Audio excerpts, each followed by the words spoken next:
So there are 7 areas that we address. So basically, the way we see it is that the brain has its own needs. If the brain is faltering, if the brain is fumbling, we have to understand what are the things that support and make the brain work. What are the circumstances? What's the environment?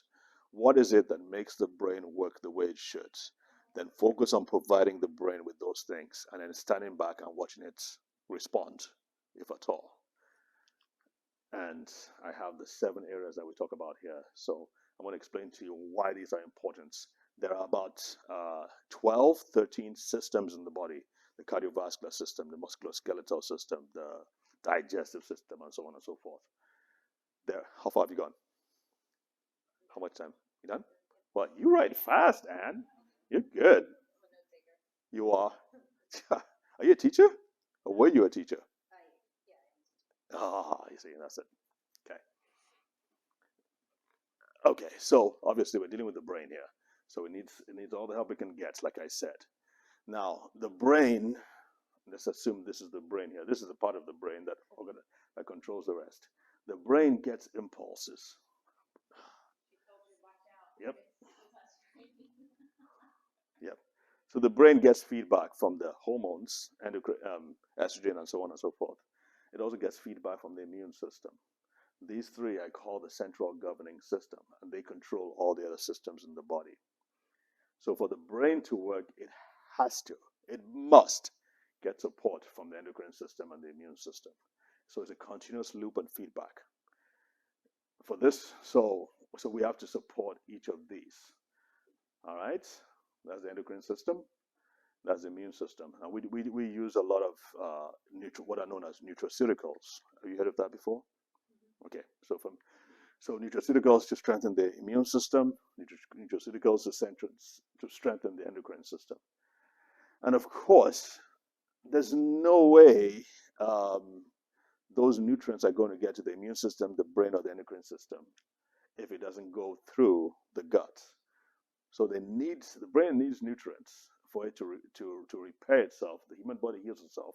You can also say the human brain heals itself, and proper nutrition provides it with the resources it requires to accomplish that task. And so the gut, the digestive system, is the way through which the nutrients get into the body, right?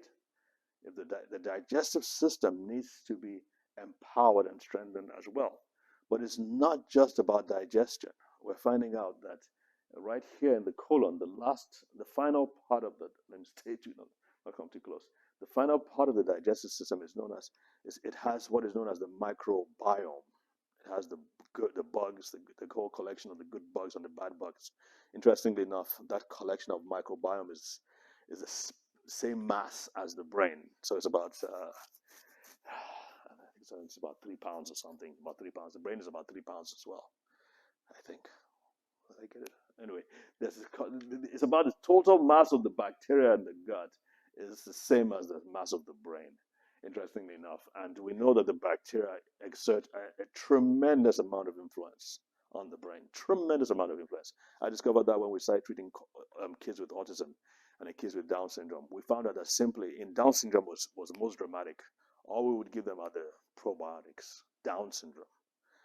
And where they weren't able to speak before, or where they were peeing on themselves or doing all kinds of crazy stuff, they would switch just like that based on giving them probiotics.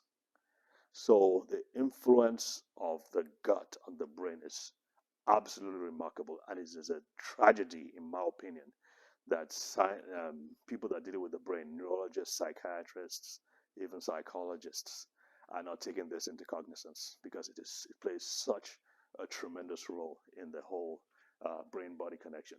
So the gut is very important, and also the mouth, the teeth. We now know that there are certain mouth infections that can lead to brain problems.